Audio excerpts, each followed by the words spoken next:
నమస్కారం దూరదర్శన్ వార్తలకు స్వాగతం నేను లావణ్య ముందుగా వార్తలోని ముఖ్యాంశాలు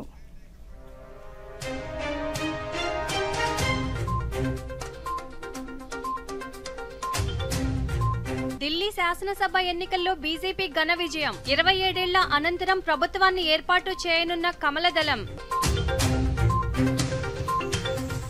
ఢిల్లీ ఓటర్లకు ప్రధాని ధన్యవాదాలు అభివృద్ధి సుపరిపాలనలు విజయం సాధించాయన్న నరేంద్ర మోదీ ప్రధాని మోదీపై నమ్మకంతోనే ఢిల్లీ ప్రజలు బీజేపీని గెలిపించారన్న ఆంధ్రప్రదేశ్ ముఖ్యమంత్రి చంద్రబాబు నాయుడు ప్రతి ఒక్కరూ సేవా దృక్పథాన్ని అలవర్చుకోవాలన్న పూర్వ ఉపరాష్ట్రపతి వెంకయ్య నాయుడు ప్రధాని పరీక్షపై చర్చ కార్యక్రమం ఈ నెల 10వ తేదీ ఉదయం 11 గంటలకు విద్యార్థులు ఒత్తిడిని అధిగమించేలా ప్రధాని సూచనలు వార్తల్లోని వివరాలు ఢిల్లీ శాసనసభ ఎన్నికల్లో భారతీయ జనతా పార్టీ ఘన విజయం సాధించింది. దాదాపు 27 సంవత్సరాల తర్వాత ఢిల్లీ ఎన్నికల్లో భారతీయ జనతా పార్టీ ఘన విజయం సాధించి కాషాయ జెండా ఎగరవేసింది. కమలనాథులు విజయడంకా మోగించారు. ఎన్నికల్లో ఢిల్లీ ప్రజలు బీజేపీకే విజయాన్ని కట్టబెట్టారు. మొత్తం 70 శాసనసభ నియోజకవర్గాలకు గాను Bharatiya Janata party magic figure 36ను దాటి 48 స్థానాల్లో విజయడంకా మోగించింది. ఆమ్ ఆద్మీ పార్టీ 22 స్థానాలకే పరిమితం కాగా కాంగ్రెస్ పార్టీ అసలు ఖాతా తెరవలేదు. మాజీ ముఖ్యమంత్రి కేజ్రీవాల్ ఢిల్లీ స్థానం నుంచి ఓటమి చవిచూశారు. బీజేపీ అభ్యర్థి పర్వేష్ వర్మ చేతిలో పరాజయం పొందారు. ఇక మాజీ ఉప ముఖ్యమంత్రి మనీష్ సిసోడియా, మరో సీనియర్ నేత సత్యేంద్ర జైన్, సౌరభ్ భరద్వాజ్ పరాజయం పాలయ్యారు. ఢిల్లీ ముఖ్యమంత్రి అతిశీ కాల్ కాజీ నియోజకవర్గం నుండి విజయం సాధించారు.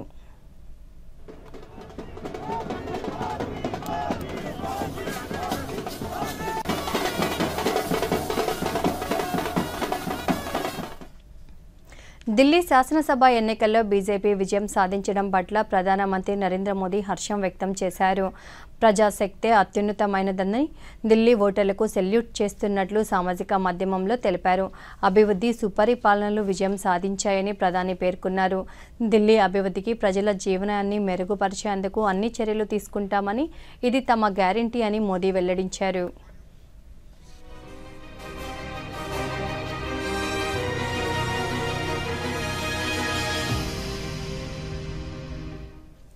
ఢిల్లీ శాసనసభ ఎన్నికల్లో ఘన విజయాన్ని సాధించడంతో దేశవ్యాప్తంగా సంబరాలు నిర్వహిస్తుంది. ఢిల్లీలోని భారతీయ జనతా పార్టీ ప్రధాన కార్యాలయంలో నిర్వహించిన వేడుకల్లో ప్రధానమంత్రి నరేంద్ర మోదీ, కేంద్ర హోంమంత్రి అమిత్ షా, పార్టీ జాతీయ అధ్యక్షులు జేపీ నడ్డా, పలువురు కేంద్ర మంత్రులు, బీజేపీ అగ్రనేతలు, కార్యకర్తలు, అభిమానులు పాల్గొన్నారు. బీజేపీ కార్యాలయానికి చేరుకున్న ప్రధాని మోదీకి పార్టీ శ్రేణులు ఘన స్వాగతం పలికాయి. ప్రధాని అందరికీ అభివాదం చేసుకుంటూ వేదిక మీదకు చేరుకున్నారు. మోదీ మోదీ నినాదాలు మిన్నంటాయి. వేదికపై ప్రధానిని గజమాలతో సత్కరించారు. ఈ సందర్భంగా ప్రధాని మాట్లాడుతూ ఢిల్లీ ప్రజలకు ఈరోజు పండగ లాంటిదన్నారు. ఆప్ నుంచి విముక్తి లభించిందన్నారు. ఢిల్లీ అనేది రాష్ట్రం కాదని, మరో చిన్న ఇండియా అన్నారు. వికసిత ఢిల్లీగా మార్చే అవకాశాన్ని ప్రజలు మనకు ఇచ్చారని, ఈ గెలుపులో అసలైన విజేతలు ఢిల్లీ ప్రజలేనని ప్రధాని పేర్కొన్నారు. ఢిల్లీ ప్రజల్లో కొత్త ఉత్సాహం కనిపిస్తుందని, వారి నమ్మకాన్ని, విశ్వాసాన్ని అభివృద్ధి రూపంలోకి తీసుకువస్తామన్నారు. लोकसभा के चुनाव में मुझे कभी भी निराश नहीं की। 2014, 2019, 2024 तीनों चुनाव में दिल्ली के लोगों ने बीजेपी को 7 की 7 सीटों पर भव्य विजयी बनाया। देश भर के भाजपा कार्यकर्ताओं के और दिल्ली के कार्यकर्ताओं के मन में भी एक टीस थी, एक कसक थी। ये टीस दिल्ली की पूरी तरह से सेवा न कर पाने की थी। ఢిల్లీ అసెంబ్లీ ఎన్నికల్లో బీజేపీ 48 స్థానాలలో అఖండ విజయం సాధించడంతో ఆ పార్టీ నేతలు సంతోషం వ్యక్తం చేశారు. దాదాపు 27 సంవత్సరాల తర్వాత బీజేపీ ఢిల్లీ స్థానాన్ని కైవసం చేసుకోవడం చరిత్రగా వారు పేర్కొన్నారు. ఆప్ నేత అరవింద్ కేజ్రీవాల్ ఢిల్లీకి పట్టిన గ్రహణమని, ఈ ఎన్నికల్లో ఆ గ్రహణం వీడిందని కేంద్ర బొగ్గు గనుల శాఖ మంత్రి కిషన్ రెడ్డి అన్నారు. దశాబ్దాలుగా కాంగ్రెస్, ఆప్ పార్టీలు ఢిల్లీ ప్రజలను అభివృద్ధికి దూరం చేశాయని, రాజధాని నగరానికి మౌలిక వసతులు కూడా కల్పించలేకపోయారని కేంద్ర రోడ్డు రవాణా, జాతీయ రహదారుల శాఖ మంత్రి నితిన్ గడ్కరీ పేర్కొన్నారు. మోదీ నాయకత్వంలో దేశం ఎంతో ప్రగతి సాధించిందని, ఢిల్లీ ప్రజలు బీజేపీపై నమ్మకంతో భారీ విజయాన్ని అందించారన్నారు. 27 ఏళ్లు ఢిల్లీ ప్రజలు అవినీతి, అరాచకత్వ పాలనను చూశారని, అభివృద్ధికి దూరమైన ఢిల్లీ ప్రజలు వికసిత్ భారత్ లక్ష్య సాధనను సాకారం చేస్తున్న నరేంద్ర మోదీ నాయకత్వాన్ని కోరుకున్నారని కేంద్ర వాణిజ్య పరిశ్రమల శాఖ మంత్రి పీయూష్ గోయల్ తెలిపారు. दिल्ली को प्रदूषण से मुक्त और दुनिया का सबसे सुंदर शहर बनाना चाहते हैं और मेरा विश्वास है कि भारतीय जनता पार्टी की जीत के कारण प्रधानमंत्री मोदी जी के नेतृत्व में अब दिल्ली की तस्वीर बदलेगी, ये मेरा दृढ़ विश्वास है. दिल्ली की जनता ने हमको जो जीत दिलाई है, मैं जनता के प्रति आभार व्यक्त करता हूँ. उनको बहुत बहुत धन्यवाद. भाजपा की जीत, प्रधानमंत्री नरेंद्र मोदी जी ने जो देश को विकास का मॉडल ऑफ गवर्नेंस दिया है, जो सुशासन से भारत आज विकसित भारत बनने के लिए तेज गति से आगे बढ़ रहा है, जो दिल्ली के लोगों ने गत 10 वर्षों में भ्रष्टाचार, अराजकता और विकास से वंचित रहने का दुख देखा है, उसके सामने प्रधानमंत्री मोदी जी ने जो देश को एक विश्वास दिया है. ప్రధానమంత్రి నరేంద్ర మోదీపై నమ్మకంతోనే ఢిల్లీ ప్రజలు బీజేపీని గెలిపించారని ఆంధ్రప్రదేశ్ ముఖ్యమంత్రి నారా చంద్రబాబు నాయుడు పేర్కొన్నారు. ఉండవల్లిలో ఈ రోజు ఆయన మీడియాతో మాట్లాడుతూ మోదీ నాయకత్వాన్ని ఢిల్లీ ప్రజలు బలపరిచారన్నారు. సుపరిపాలన ఇస్తే మంచి రాజకీయాలకు నాంది పలుకుతుందన్నారు.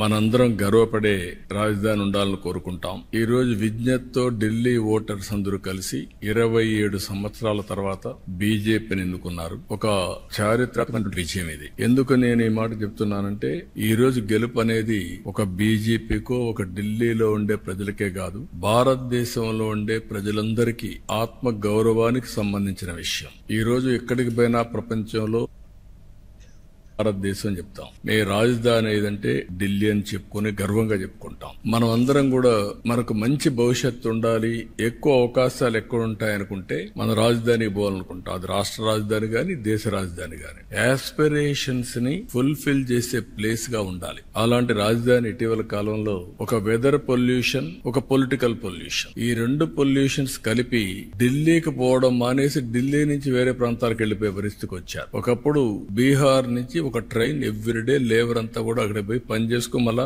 ఈవినింగ్ ఢిల్లీ నుంచి బీహార్కి వెళ్ళేవాడు. ఇప్పుడు బీహార్ నుంచి ఢిల్లీకి రావడంలా పరిపాలన అంటే ఎట్లుంటుందంటే ఒక్కొక్కసారి పరిస్థితులన్నీ కూడా తారుమారయ్యే పరిస్థితులు వస్తుంది. దానికి ఉదాహరణ ఢిల్లీ. అయితే ఇక్కడ ఏ మోడల్ వర్కౌట్ అవుతుంది భారతదేశంలో అనుకుంటే, ప్రపంచంలో ఎక్కడ గానీ భారతదేశంలో గానీ పీపుల్స్ ఫస్ట్ ఒక సస్టైనబుల్ మోడల్ క్రియేట్ చేయాల్సిన అవసరం ఉంది. అదే నరేంద్ర మోడీ ఒక సస్టైనబుల్ మోడల్ ని క్రియేట్ చేస్తున్నాడు. ఆయన్ని మనస్ఫూర్తిగా పరీక్షల సమయంలో విద్యార్థులు మానసికానున్యతకు గురవుతారని, వాటిని గుర్తించి తల్లిదండ్రులు, ఉపాధ్యాయులు సరైన సూచనలు, సలహాలు అందించాలి. ర్యాంకుల పోటీలో గెలిచేందుకు సతమతమయ్యే విద్యార్థులు మానసిక సమస్యలకు లోనవుతున్నారు. వీటిని అధిగమించేందుకు తీసుకోవాల్సిన జాగ్రత్తలపై పరీక్షా పే చర్చ కార్యక్రమం మంచి ఫలితాలను ఇస్తుంది. ప్రధాని నరేంద్ర మోదీ ఈ నెల 10వ తేదీన నిర్వహించే పరీక్షా పే చర్చ కార్యక్రమం నేపథ్యంలో విద్యార్థుల్లో తలెత్తే మానసిక సమస్యలను ఎదుర్కొనే అంశంపై ప్రముఖ మానసిక వైద్య నిపుణులు డాక్టర్ ఇండ్ల రామసుబ్బారెడ్డితో దూరదర్శన్ కేంద్ర విజయవాడ ప్రాంతీయ వార్తా విభాగాధిపతి డాక్టర్ జి కొండలరావు నిర్వహించిన ప్రత్యేక ముఖాముఖి ఇప్పుడు చూద్దామా. అంతగా పరిచయం అవసరం లేని, అవసరం రాని డాక్టర్ ఎండ్ల రామసుబ్బారెడ్డి మానసిక వైద్య నిపుణులు. ఉభయ తెలుగు రాష్ట్రాల్లో ఆయన గురించి బహుశా తెలియని వారు ఉండరు అని చెప్పడంలో పెద్దగా అతిశయోక్తి లేదు. దూరదర్శన్ ప్రాంతీయ వార్తా విభాగానికి సంబంధించి మనం ఇక్కడ ఏర్పాటు చేసుకున్న ప్రత్యేక ముఖాముఖి ఫేస్ టు ఫేస్ కార్యక్రమంలో పాల్గొనడానికి విచ్చేసిన ఆయనకి మనం ప్రత్యేకంగా ఆహ్వానం పలుకుదాం. నమస్కారం డాక్టర్ ఇండ్ల రామసుబ్బారెడ్డి గారు. నమస్కారం అండి. Thank you for inviting me to this special programme. Pariksha Pe Charcha, పరీక్షలపై చర్చ గురించి భారత ప్రధాని నరేంద్ర మోదీ ఆధ్వర్యంలో 7 ఎడిషన్లు పూర్తిగాగా 8వ ఎడిషన్ కొత్త ఢిల్లీలో ఈ నెల 10వ తేదీన అంటే సోమవారం అక్కడ నిర్వహించే కార్యక్రమాలు జరుగుతున్నాయి. పరీక్షా తేదీలు దగ్గర పడగానే ఒక రకమైన ఒత్తిడికి గురవుతూ ఉంటారు చాలామంది.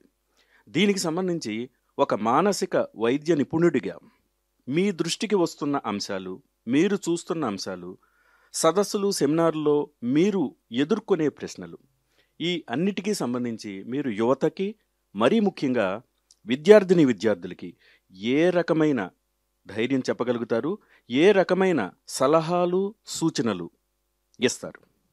చాలా ముఖ్యమైన ఇప్పుడు కరెంట్గా ఇప్పుడు సమాజంలో విద్యార్థులు ఎదుర్కొనే ఒక విషయాన్ని మీరు తీసుకొచ్చారండి.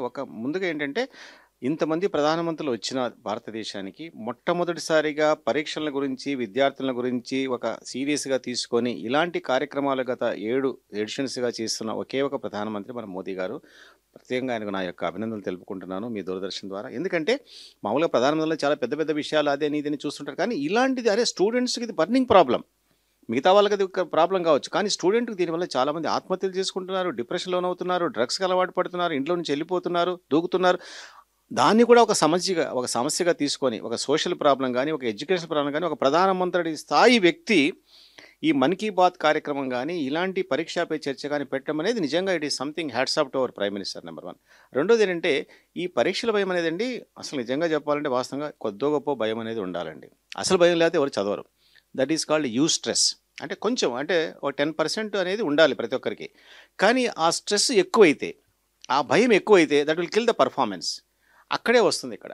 మా దగ్గరికి ఇప్పుడు ఈ ఫిబ్రవరి మార్చిలో చాలామంది స్టూడెంట్స్ను తల్లిదండ్రులు తీసుకొస్తుంటారు, లేదా ఈ రెసిడెన్షియల్ కాలేజ్ నుంచి టీచర్లు తీసుకొస్తుంటారు. వాళ్ళకి ఏంటంటే ఇన్నాళ్ళు అలా ఉంటారు, ఉన్నట్టుండి భయం మొదలవుతుంది.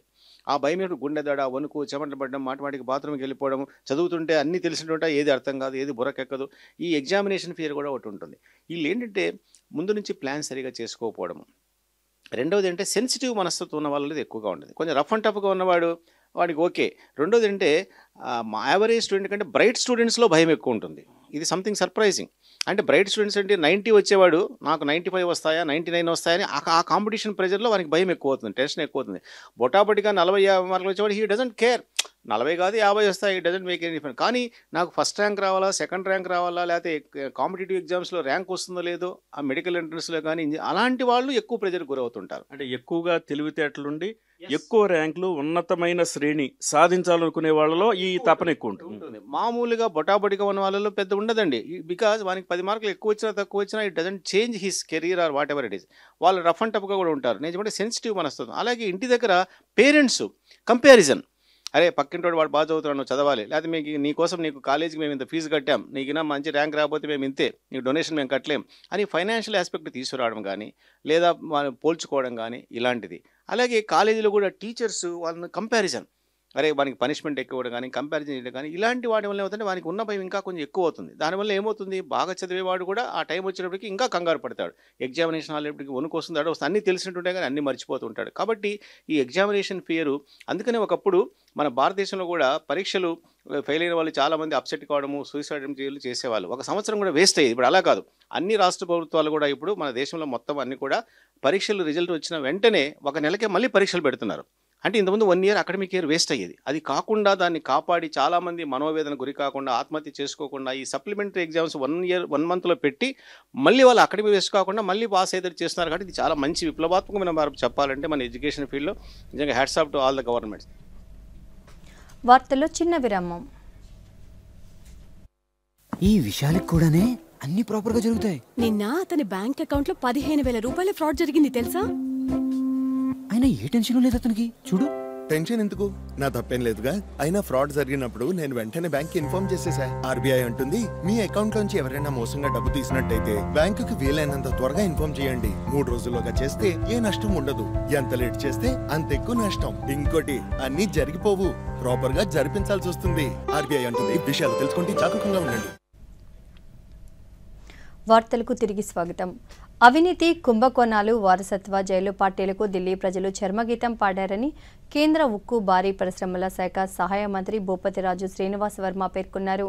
ఢిల్లీ శాసనసభ ఎన్నికల్లో భారతీయ జనతా పార్టీ జెండా ఎగరవేయడమే లక్ష్యంగా పనిచేసిన అందరినీ సామాజిక మాధ్యమం వేదికగా ఆయన అభినందించారు.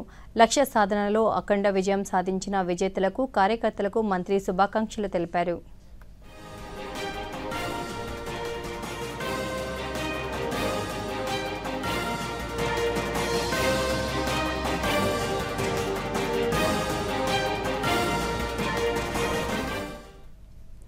ఢిల్లీలో భారతీయ జనతా పార్టీ ఘన విజయం ప్రజలకే చెందుతుందని ఆ పార్టీ ఆంధ్రప్రదేశ్ అధ్యక్షురాలు దగ్గుపాటి పురంధేశ్వరి పేర్కొన్నారు. ప్రజలంతా నిబద్ధతతో శ్రమించి బీజేపీని గెలిపించారని సామాజిక మాధ్యమం ఎక్స్ వేదికగా పేర్కొన్నారు. సుపరిపాలన, మౌలిక వసతుల కల్పన, కాలుష్య రహిత యమునను ప్రజలంతా ఆశించారని, పేదలకు ఇళ్లు, శుభ్రమైన తాగునీటి వసతులను కోరుకున్నారని అన్నారు. కుల మతాలు వర్గాలకు అతీతంగా ప్రజలంతా బీజేపీపై తిరుగులేని విశ్వాసం ఉంచారని తెలిపారు. ఢిల్లీ ప్రజలు బీజేపీ కార్యకర్తలకు ఆమె ధన్యవాదాలు తెలిపారు.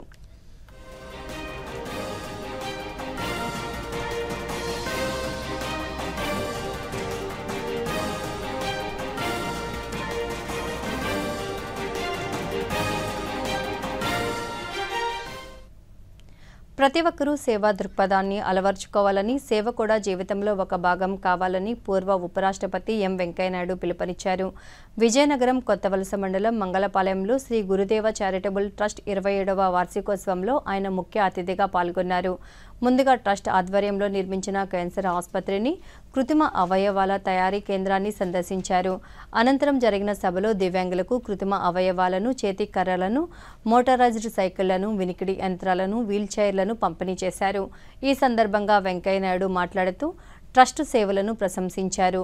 ఇతరులకు సేవ చేయడం, కష్టసుఖాలను తోటివారితో పంచుకోవడం మన భారతీయ హైందవ సంస్కృతిలోనే ఉందని అన్నారు. ప్రకృతికి దగ్గరగా ఉండి జీవనాన్ని కొనసాగించాలని, జీవన శైలిని మార్చుకొని ఆరోగ్యంగా ఉండాలని ఆకాంక్షించారు.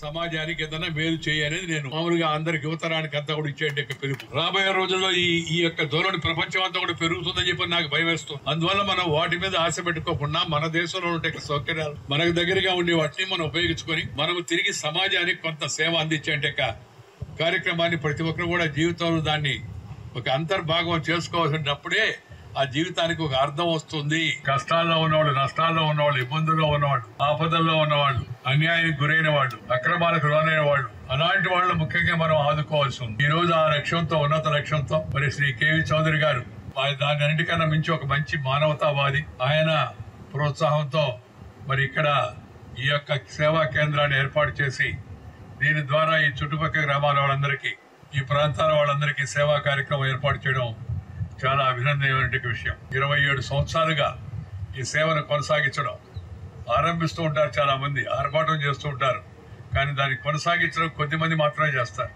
ఇలాంటి అద్భుత సేవా కార్యక్రమాన్ని వారు ప్రస్తుత ఆర్థిక సంవత్సరం మరో 2 నెలల్లో ముగియనుందని, ఈలోగా బీసీ కార్పొరేషన్ల ఆధ్వర్యంలో అందజేస్తున్న స్వయం ఉపాధి పథకాల లబ్ధిదారులను ఎంపిక చేసి యూనిట్లు గ్రౌండింగ్ అయ్యేలా చర్యలు తీసుకోవాలని రాష్ట్ర బీసీ సంక్షేమ శాఖ మంత్రి ఎస్ సవిత ఆదేశించారు. తిరుపతిలో అధికారులతో మంత్రి సమీక్ష సమావేశం నిర్వహించారు. బీసీలను ఆర్థికంగా బలోపేతం చేయడానికి ప్రభుత్వం స్వయం ఉపాధి పథకాలు అమలు చేస్తున్నారన్నారు. ఇందుకోసం పాడి, గొర్రెలు, మేకల పెంపకం యూనిట్లు, మహిళలకు కుట్టు మిషన్లతో పాటు ఈవెంట్ మేనేజ్మెంట్ నిర్వహణపై ఆర్థిక సాయం అందించనున్నట్లు తెలిపారు. జనరిక్ మెడికల్ షాపుల ఏర్పాట్లకు కూడా ఆర్థిక సాయం అందిస్తామన్నారు. అన్ని కులాల వృత్తుల వారికి ఆర్థిక భరోసా కలిగించేలా యూనిట్ల ఏర్పాట్లకు సబ్సిడీతో కూడిన రుణాలు అందజేస్తున్నామన్నారు.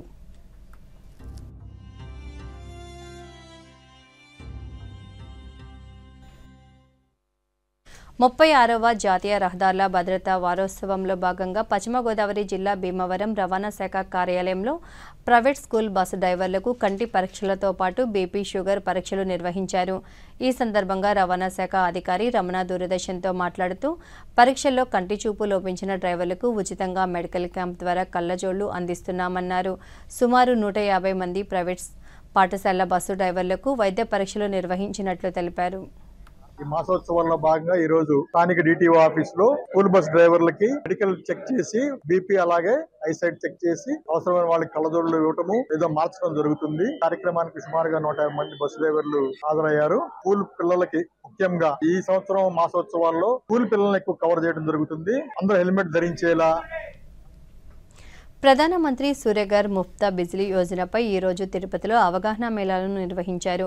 ఎస్పీ డీసీఎల్ కార్యాలయంలో పలు బ్యాంకులు ఈ పథకంపై ఇచ్చే రాయితీని వివరిస్తూ స్టాల్స్ను ఏర్పాటు చేశారు. ఈ సందర్భంగా SP DCL superintendent engineer P Surendra Naidu దూరదర్శన్తో మాట్లాడుతూ సోలార్ రూఫ్ టాప్ను ఏర్పాటుతో సొంతంగా విద్యుత్ను ఉత్పత్తి చేసి విద్యుత్ బిల్లుల భారాన్ని తగ్గించుకునేందుకు వీలవుతుందన్నారు. ప్రజలు పెద్ద ఎత్తున ఈ పథకాన్ని సద్వినియోగం చేసుకోవాలని కోరారు. పథకం మీద మన ఆంధ్ర రాష్ట్రంలో తిరుపతి పట్టణంలో దీనికి అవగాహన కోసమని ప్రజలు మన తిరుపతి పట్టణంలో ప్రతి ఒక్కరూ ఎగ్జిబిషన్ ని సందర్శించి వారి లోడ్ ప్రకారము చెక్ చేసుకొని దాని ప్రకారం ఇక్కడ 1 కిలోవాట్కు 60,000, 2 కిలోవాట్లకు 1,20,000, 3 కిలోవాట్లకు 1,80,000 చొప్పున ఈ కాస్ట్ బేస్డ్ మీద ఉంటుంది. దానికి సబ్సిడీ 50% సబ్సిడీ ఇవ్వడం జరుగుతుంది. ఇన్స్టాల్ చేసిన తర్వాత 1 మంత్లో సబ్సిడీ ఇవ్వడం జరుగుతుంది. 1 కిలోవాట్కి అయితే 30,000, 2 కిలోవాట్కి అయితే 60,000, 3 కిలోవాట్లకి అయితే 78,000. మరి అదనపు లోడ్కి అంతటా కూడా టోటల్గా 60,000 పర్ కిలోవాట్ కట్టాల్సి వస్తుంది. శ్రీకాకుళం జిల్లా సంతాబొమ్మాలి మండలం చెట్లతాండ గ్రామంలోని లక్ష్మీ నరసింహస్వామి ఆలయంలో భీష్మ ఏకాదశి సందర్భంగా విశేష పూజలు నిర్వహించారు. స్వామివారికి అర్చనలు, అభిషేకాలు చేశారు. దీంతో పాటు ఈ ఆలయంలో మరో విశిష్ట ఆనవాయితీ ఉంది. భక్తులు తమ కోరికలు నెరవేరాలని అరటి గెలలు సమర్పిస్తే సంప్రదాయాన్ని అనుసరిస్తూ భక్తులు పెద్ద సంఖ్యలో అరటి గెలలను స్వామివారికి సమర్పించారు. జగతికి విష్ణు సహస్రనామాలను అందించిన భీష్మాచార్యుని ప్రార్థిస్తూ భక్తుల విశేష పూజలు చేశారు.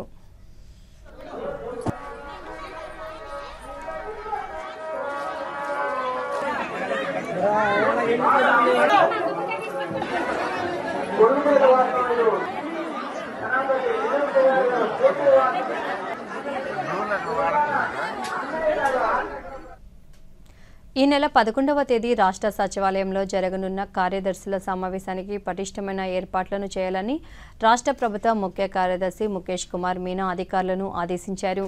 సమావేశ ఏర్పాట్లను ఈ రోజు ఆయన సచివాలయంలో పరిశీలించారు.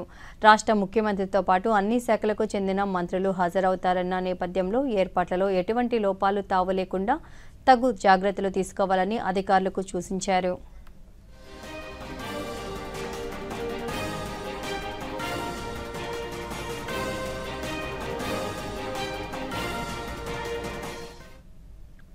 ఎమ్మెల్సీ ఎన్నికల్లో పోటీ చేసే కూటమి అభ్యర్థులు బీజేపీ, జనసేన పార్టీల మద్దతుతో నామినేషన్ ప్రక్రియను పూర్తి చేశారు. ఆలపాటి రాజేందర్ ప్రసాద్, రాజశేఖర్ భారీ ర్యాలీతో వెళ్లి నామినేషన్లు వేశారు. అనంతరం వారిరువురికి గుంటూరు జిల్లా మంగళగిరిలోని పార్టీ కేంద్ర కార్యాలయంలో టీడీపీ అధ్యక్షులు, రాష్ట్ర అధ్యక్షులు పల్లా శ్రీనివాసరావు, మంత్రులు కింజరాపు అచ్చెన్నాయుడు, పొంగూరు నారాయణ బీఫారాలు అందజేశారు.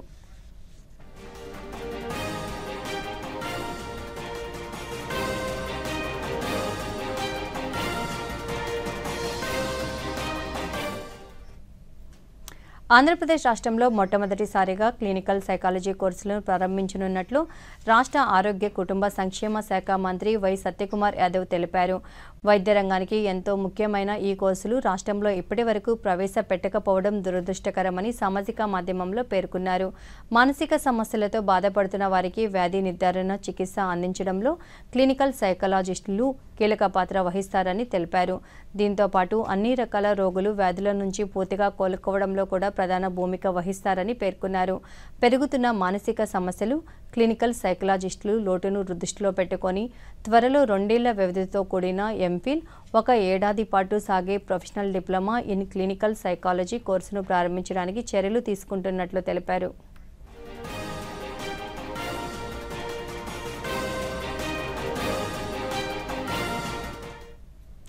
బిఆర్ అంబేద్కర్ కోనసీమ జిల్లా సకనేటిపల్లి మండలం అంతర్వేది శ్రీ లక్ష్మీ నరసింహస్వామి కళ్యాణోత్సవం కన్నుల పండుగగా జరిగింది. అనంతరం రథోత్సవ ఉత్సవాన్ని నిర్వహించారు. ఈ మధ్యాహ్నం ఉభయ దేవరులతో కలిసి స్వామివార్లను రథంలో కూర్చోబెట్టారు. ప్రత్యేక పూజలు చేసి రథోత్సవాన్ని ప్రారంభించారు. ఇందుకోసం రథాన్ని సర్వాంగ సుందరంగా అలంకరించారు. పురవీధుల వెంబడి గోవిందనామాలను మారుమోగగా ఉభయ దేవరులతో కలిసి రథంపై ఊరేగుతూ శ్రీ లక్ష్మీ నరసింహుడు భక్తులకు దర్శనమిచ్చారు. ఈ కార్యక్రమంలో జిల్లా joint collector T Nishanthi, MLA దేవా వరప్రసాద్, ఆలయ అధికారులు పాల్గొన్నారు.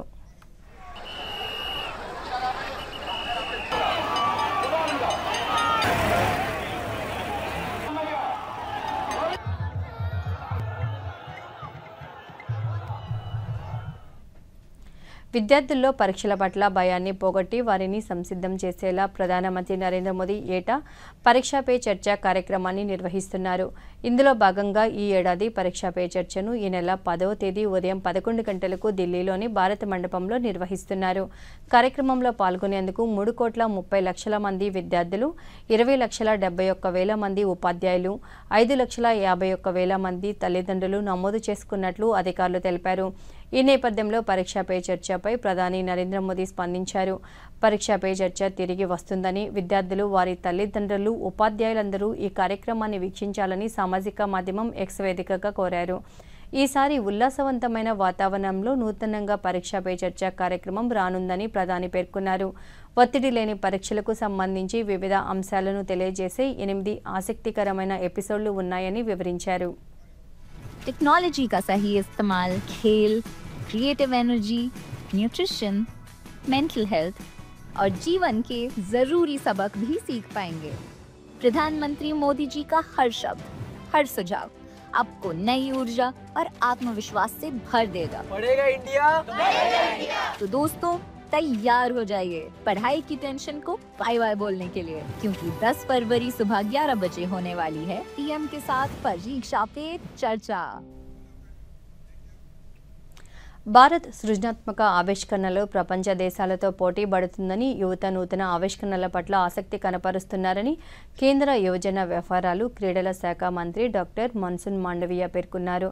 గుజరాత్ రాజధాని గాంధీనగర్లో 5 రోజుల బిమ్స్టెక్ యువ సదస్సును మంత్రి ప్రారంభించారు. ఈ సందర్భంగా మాండవీయ మాట్లాడుతూ, యువతలో దాగి ఉన్న నైపుణ్యాలను ప్రపంచ వేదికకు పరిచయం చేసేందుకు ఈ సదస్సు దోహదపడుతుందని, వినూత్న ఆలోచనలు, ఆవిష్కరణల పరస్పర బదలాయింపు, సుస్థిరాభివృద్ధి సదస్సు లక్ష్యమని స్పష్టం చేశారు.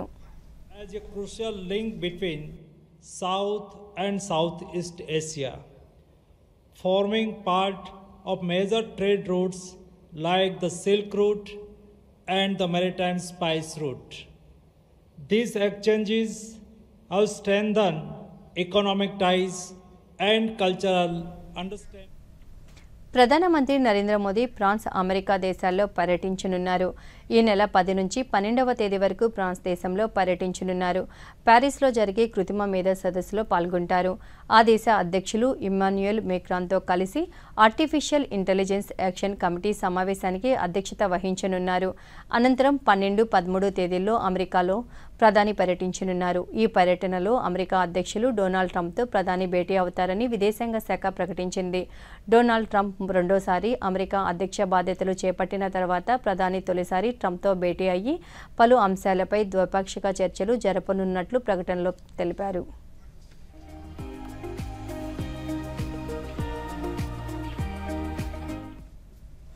ఉత్తరప్రదేశ్లోని ప్రయాగ్రాజ్లో జరుగుతున్న మహాకుంభమేళాకు దేశం నుంచే కాకుండా ప్రపంచవ్యాప్తంగా తరలివస్తున్నారు. త్రివేణి సంగమం వద్ద పుణ్యస్నానాలు చేస్తున్నారు. ఇప్పటి వరకు 40 కోట్ల మంది పుణ్యస్నానాలు ఆచరించినట్లు ఉత్తరప్రదేశ్ ప్రభుత్వం ప్రకటించింది. మకర సంక్రాంతికి 3,05,00,000 మంది పుణ్యస్నానాలు ఆచరించగా, మౌని అమావాస్యకు అత్యధికంగా 8 కోట్ల మంది పుణ్యస్నానాలు ఆచరించారు. వసంత పంచమి వేళ 2,57,00,000 మంది అమృత స్నానాలు చేసినట్లు వివరించింది. ప్రధానమంత్రి నరేంద్ర మోదీ సహా పలువురు రాజకీయ నాయకులు, సినీ రంగ ప్రముఖులు ఇప్పటికే కుంభమేళాలో పుణ్యస్నానాలు ఆచరించారు.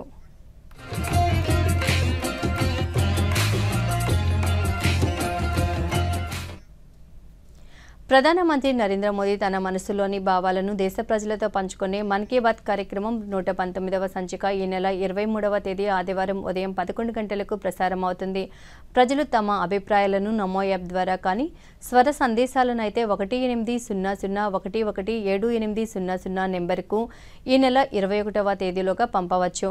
అలాగే www.mygov.in వెబ్సైట్ ద్వారా కానీ 1922 నెంబర్కు మిస్డ్ కాల్ ఇవ్వడం ద్వారా తిరిగి మన మొబైల్కు వచ్చే సంక్షిప్త సందేశంలోని లింక్ ద్వారా కూడా అభిప్రాయాలను తెలియజేయవచ్చు. ఆకాశవాణి సమన్వయంతో దూరదర్శన్ ఛానళ్లు మన్ కీ బాత్ కార్యక్రమాన్ని ప్రసారం చేస్తాయి. ఈ కార్యక్రమ తెలుగు అనువాదం వెనువెంటనే దూరదర్శన్ సప్తగిరిలో ప్రసారమవుతుంది.